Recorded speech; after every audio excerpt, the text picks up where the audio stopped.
Então, esse código constituiu a base de direito do Império Bizantino e um dos principais fundamentos do direito comum no Ocidente.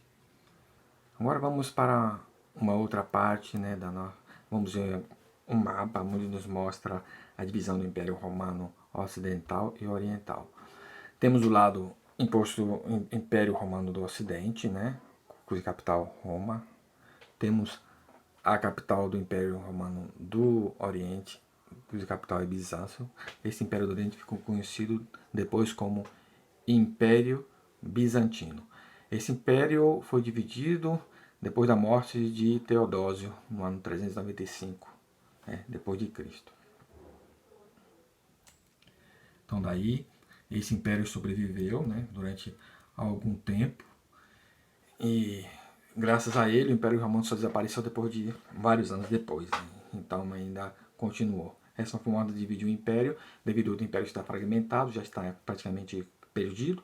Essa divisão ajudou a manter o Império ainda, embora com outra filosofia, com outra ideia, né? E não com a mesma, já Roma saindo de cena como capital do Império total, né? Agora o outro Império ficou em Bizâncio, capital Bizâncio, né? Depois mudou de nome. A Romania atual era ocupada por línguas de origem latina, como veremos. Então, razões para a perda foi a romanização superficial. Então, Caledônia, Germânia, parte dos países danubianos e regiões montanhosas da Europa continental e mediterrânea. Superioridade cultural dos vencidos, na Grécia e Mediterrâneo Oriental. E superposição maciça de população não romanas, África Mediterrânea. Esse foi as razões para a perda. Né? E, seguindo ainda, temos razões para dos ganhos.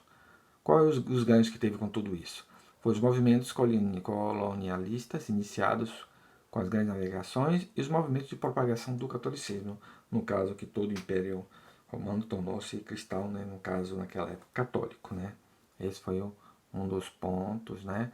Vemos que no qual a atual Romania, né, ficou sendo. Agora, quais são as causas principais da fragmentação do Império Romano? Temos duas causas. Temos causas internas e causas externas. Vamos ver cada uma delas. Causas internas. O que é que houve nisso aí? Causas internas foi o despovoamento do Império, as guerras civis, invasões bárbaras e a peste. Isso aí veio causar um problema interno no próprio Império. Empobrecimento da população e os impostos altíssimos. A população ficou descontenta e a corrupção tornou generalizada. Então o país começou a sair fora do controle. A decadência militar, deram privilégio exagerado para outros, principalmente, né, soldados bárbaros e outras pessoas que com esses privilégios exagerados eles faziam coisas que não eram para fazer, inclusive a corrupção, né, principalmente, a morte dos soldados do poder militar romano e, consequentemente, como não havia mais, haviam poucos romanos, foi contratado soldados bárbaros, principalmente para guardar as fronteiras mais longínquas, onde o Império Romano não chegava, o maior interesse da concentração era Roma, então as outras partes ficavam, alguém tinha que cuidar. Então eles contrataram, e essas contratações dos soldados bárbaros começou, digamos assim, a partir das invasões pacíficas. Então, contratou soldados bárbaros, eles começaram a cuidar das fronteiras, aí trouxeram família, amigos, parentes, e aí vem. E aí começou essa invasão momentaneamente pacífica. Causas externas. As invasões. Aí sim, uma vez que o Império começou a ver que os bárbaros, que o Império estava fragmentado, com muito problema, começou a invasão. Primeiro pacífica, presença sobretudo dos germanos no exército e nas colônias, como já foi falado, né? Uma coisa puxou a outra. E no final do século IV, início das grandes invasões. Aí vieram os vândalos, os godos, os francos, os lombardos, os alamanos, eslavos, árabes e outros para invadir, no caso, Roma. Essa foi a invasão, no caso, né, as causas externas, além de,